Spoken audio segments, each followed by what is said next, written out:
Julian Alvarez, please leave Atletico de Madrid. Please leave that club. I've said it once. I'll say it again. I'll say it 1,000 more times if I have to. Leave that club. You are too good for them. They are not good enough for you. They clearly just don't have the same ambition as you do to be successful, to become champions. They clearly just don't. Please leave that club before it's too late. You still have time. I expect you by the end of this season to put in that transfer request and tell the president of Atletico, tell Diego Simione to his face, you guys are just not good enough for me. I must leave. Because today, ladies and gentlemen, Atletico de Madrid just beat Rayo Vallecano 3-2 from a hat-trick from Julian Alvarez, who scores a late winner at the 88th minute to give Atletico Madrid 3 points that they desperately needed. Considering the horrendous start they've had to the start of this season. But Julian Alvarez, they came in clutch for them, scored some bangers to give them the victory. A game in which Atletico Madrid were mid and could have definitely lost, because Rayo Vallecano definitely put up a game against them and scored some good goals there too. Like the tie-up that they had for the 1-1 was a banger, was a golazo, and then the second goal was a well played goal as well. But I guess at the end it came down to quality, and Julian Alvarez is obviously that quality and brings the victory for Atletico Madrid. Again, considering the terrible start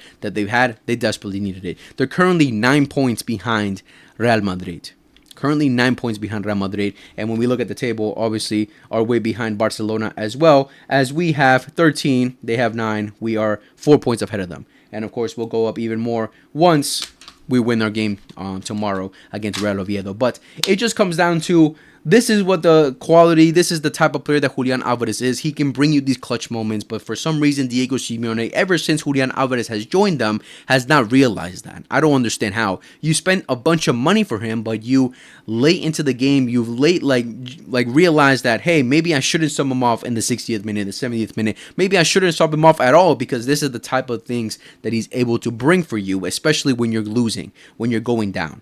I genuinely don't understand why it took him this long to realize. He may not even realize. He may be like, all right, cool, good for you, but I'm still going to take you off and play my haram football when all else is lost. Like, it's genuinely ridiculous at this point. Hopefully, after this performance, Diego Simione opens his eyes and realizes that Julian Alvarez isn't a player that you can take off early into a match or take off at all, because this is the type of quality that he can bring you. Bring you clutch moments like this, bring you wins as much as he did last season for them, and as much as he's probably going to do this season for them as well. Because when it comes down to it, Julian Alvarez is their best player. He's the player with the best quality. He is the best player in that team, and obviously he's shown it today, yet again, beating Rayo Vallecano. But overall, it just comes down to Julian Alvarez overall making this decision of going to Atletico Madrid. I've obviously expressed my feelings towards this. I already have told you guys how I feel about Atletico Madrid in general and Julian Alvarez's, transfer to Atletico Madrid. I have one point made a famous, not famous, but a pretty, a viral clip that I made on TikTok, where I talked about Julian Alvarez is making a transfer to Atletico Madrid being the worst transfer that could have ever happened. More for Julian Alvarez's end rather than Atletico Madrid's end, because obviously for Atletico Madrid it's a great transfer considering he's an amazing striker, but for Julian Alvarez himself, it's the worst decision. Of course, there's a lot of factors as to why he wanted to make the move. He wanted more playing time. He wanted to feel more comfortable, obviously, because playing in England, playing in a foreign country where he's not fluent in English is going to be tough for him. So making a move to Atletico Madrid definitely brought a lot of those commodities for him, which I understand, because for his personal life, obviously it matters too. But in a footballing stance, it made absolutely no sense considering how just mid Atletico Madrid are. They aren't good enough, and Diego Simione these last couple of years has shown that, and these last two seasons, this season and last season, are showing that he's just out of his depth. He's just out of his depth, and that he clearly is running out of ideas, and in the end he's just going to result what he always tends to do in playing full defense. Just park the bus, everyone come back to the back line and defend for your lives. We're not going to lose this game. We're just going to defend for our lives. We're not going to try and be proactive. We're not going to try to be in the front foot. We're just going to focus on not losing this game and just park the bus, which is not suitable for a player like Julian Alvarez, who always wants to have the ball, who always likes to attack, who wants to have that link-up play, who wants to play for a team that are actually proactive. who are actually proactive, who are always having possession of the ball, who always create and make clear-cut chances. For Julian Alvarez himself, who's obviously a striker. But with Atletico Madrid, these chances rarely come. For Atletico Madrid, they don't always come, especially against the top teams, where we've seen multiple times Diego Simione just hide under his shell and not know what to do when he goes up against these top teams. I think one quote that really showed that was this quote right here from Barrios. Right here. We didn't expect the game to slip away from us like that. Surely we have to improve something in defense. Both goals could have been avoided. I don't know what's missing. It's something that comes from last year. We start matches very well and then we sit back. And in the end, it slips away from us. I think that's the best way to really just show and describe what Diego Simeone's football is. What it's been since last season, where they go up, they play one amazing half, they play great football for one half, and then the second half, or maybe even the first half, they don't know what to do. They run out of ideas. Once the other team figures them out, once the other team understands that their strategy, their tactics, and figure them out, Diego Simeone is like, oh my God, what do I do? Everyone, park the bus. Park the bus. Defend for your lives. Let's not concede. Let's just not concede. Let's just park the bus and try to play them counterattack. Try to play them in the counterattack. And it's ridiculous at this point. It's genuinely ridiculous at the points, because when you look at the games that Atletico Madrid have dropped points to this season, it's honestly unacceptable. Honestly unacceptable. Games they should be winning on paper, they should be winning considering the amount of money they spent, the quality of players they have, and of course the brand and the name that is Atletico Madrid. You always expect them to compete. You always expect them to go up against these teams and gain, and get 3 points easily, right? Easily. Of course, there's always going to be games where you're going to find it difficult going away to, different teams who obviously are going to put up a fight, but realistically, the quality is the main difference. The quality is the main difference, and Atletico Madrid have the quality to be better and defeat all these other La Liga teams. But the way they've started the season is genuinely ridiculous. So it's like looking quickly at the start of the season, it's ridiculous. They lose their first game against Espanyol, they tie against Elche, they tie against Alvarez, they beat Villarreal, and then I think it goes up to the Champions League now. They lose to the Champions League 3-2 to Liverpool. And when we look at that game, that was, wow, a pretty bad game as well. They tied to Mallorca and they just beat Rayo Vallecano 3-2.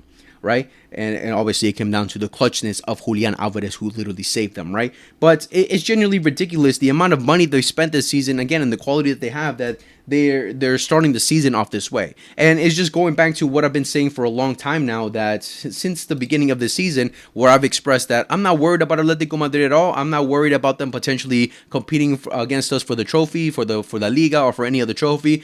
At best they might, luckily win the Copa del Rey or Supercopa de España. You never know, because these are cup competitions. Anything can happen. But when it comes to winning the Champions League, the major trophies that actually matter, I don't see them as competition. I just see them as, all right, you'll give us some difficulties when we face you, but besides that, you're not going to compete to the final days like Barcelona and Madrid are going to, compete with each other towards the end of La Liga, which is looking like that case is like the case is right now, because Real Madrid are on fire and Barcelona are on fire as well. Both of them have not lost a game. Obviously, Barcelona have dropped points, but it's still a matter of they're still close. They're still very close, and anything can happen. It's fine margins. While with Atletico Madrid, early on, they're already showing that, hey, they're not going to win this league.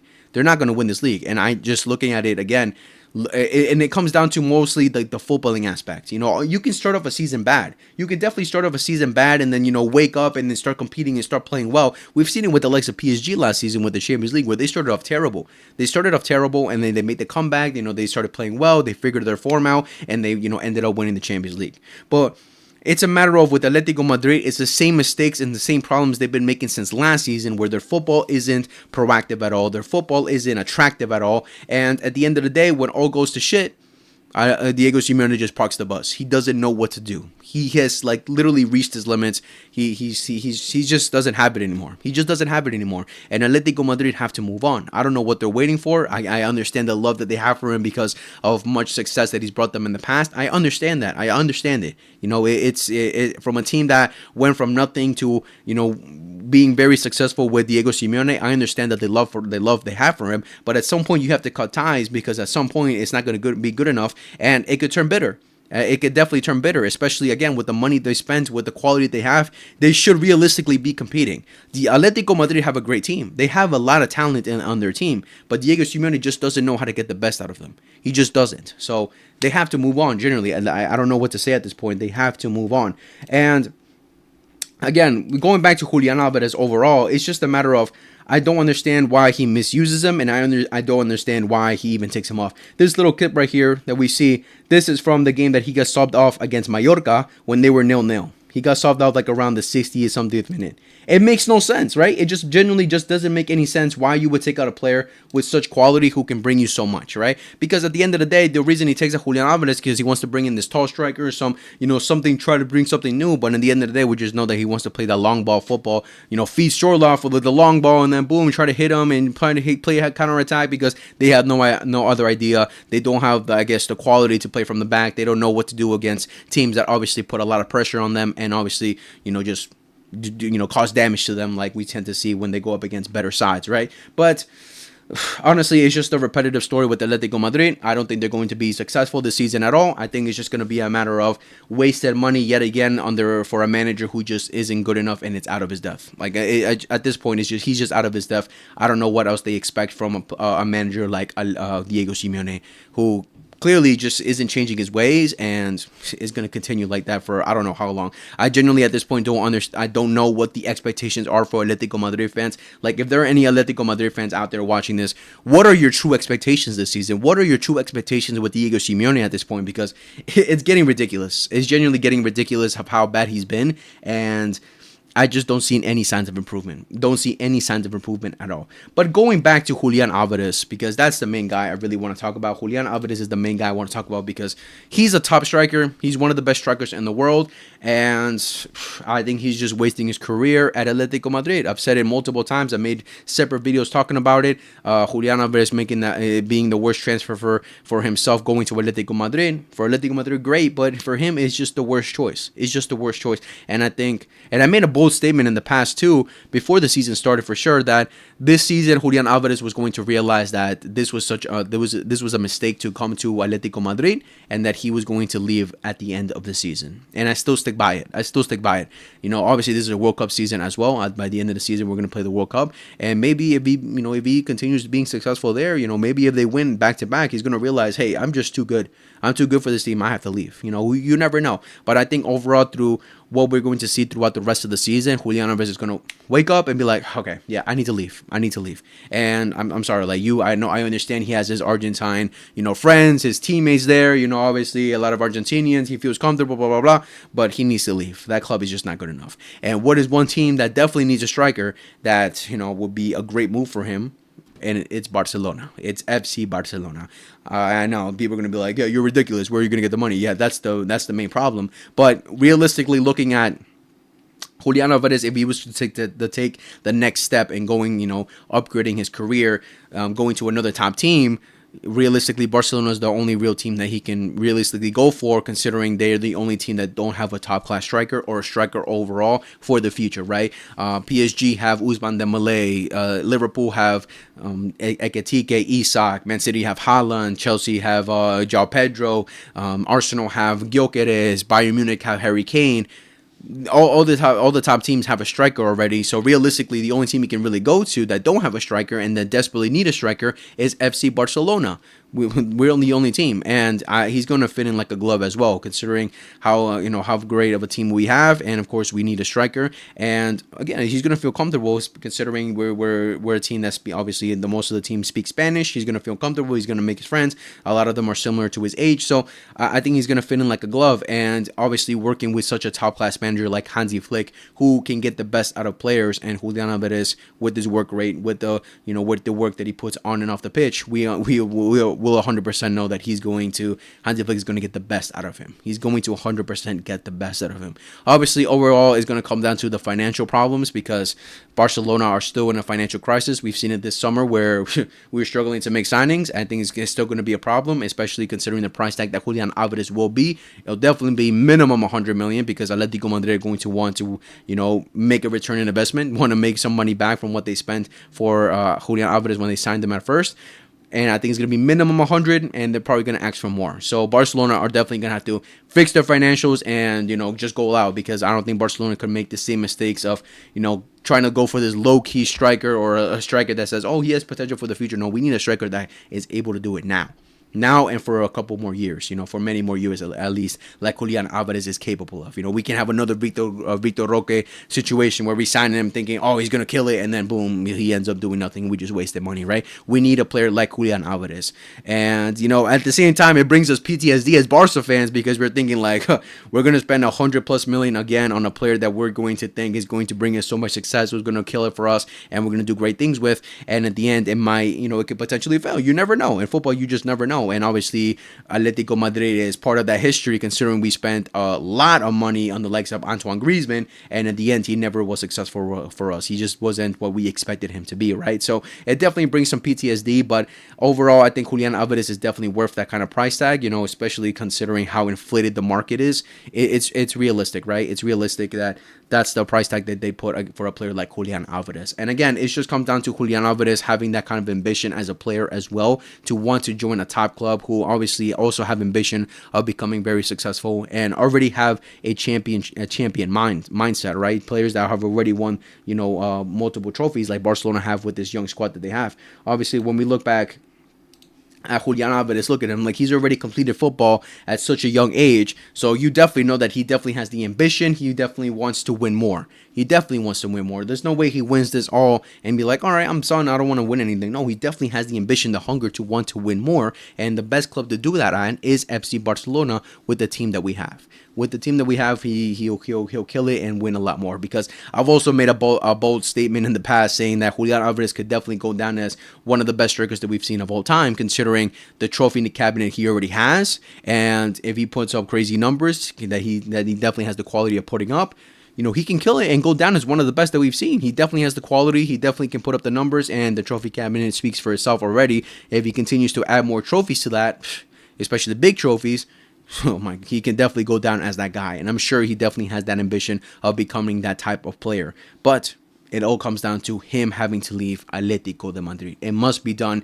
and I hope it happens by the end of the summer. And hopefully Barcelona can be the ones to, go after him at the end of the summer. Going back to Atletico de Madrid, I mean, well, what else can we really say about this club? Like, at this point, I think they're out of the league. I don't think they're going to make a comeback unless Barcelona and Madrid just go have a crazy dip in form, and Atletico Madrid start winning and racking up games, and they'll make the comeback. But I don't see that. And I think this is going to be a season where Real Madrid and Barca at this point are going to go toe-to-toe till the end. And, maybe the Clásicos will be the deciding factor of who wins this La Liga season. But as we all know, the next major game for Atletico Madrid is El Clásico. And as a Barcelona fan, obviously, I want Atletico Madrid to win this, because I want Real Madrid to drop points. But, man, putting my trust in Atletico Madrid at this point in the season and how they're doing so far and their form so far, it's probably a lot to ask for. It's probably a lot to ask for. These guys have been very frustrating to watch, and now going up against a team who are in great form, who are showing loads of improvement compared to what they were last season, I don't know if Atletico Madrid can do it. I mean, the one advantage they have right now is that they're playing at home, but even playing at home, we've seen that these guys struggle, that it clearly means nothing, because they still tend to lose. They still tend to lose. Obviously, the history between this Madrid derby, there's always going to be a fight. Atletico Madrid tend to always give Real Madrid problems, but again, just looking how they're currently doing, I just wouldn't be surprised if Atletico Madrid don't hold up their end. I wouldn't be surprised at the end of the match we see that Atletico Madrid put up another disastrous performance, that they parked the bus, that Real Madrid just played them out the park. They just might win by a 1-0 game, but it's a 1-0 game where Atletico Madrid get dominated in their own crib at home. Like, right? That's just what I'm seeing right now with this Atletico Madrid side. Who knows? I'll make a preview video talking more in specifics about this game, but man, putting my faith in Atletico Madrid is tough at this point. But yeah, guys, let me know down in the comments what you guys thought about the video. What do you guys think about Julian Alvarez's situation? What do you guys think about Atletico Madrid's situation? Are you confident, as a Barca fans, any Barca fans watching this, are you confident that Atletico Madrid can make Real Madrid drop some points this weekend, or it's just, like faith that we shouldn't even be giving because we know they're not capable of doing it? Let me know all those things down in the comments below. Make sure to like, subscribe, favorite, hit the notification bell for every time we upload. Share to your friends that love football, and I'll see you guys in the next video, whenever that is. Much love. Take care and peace.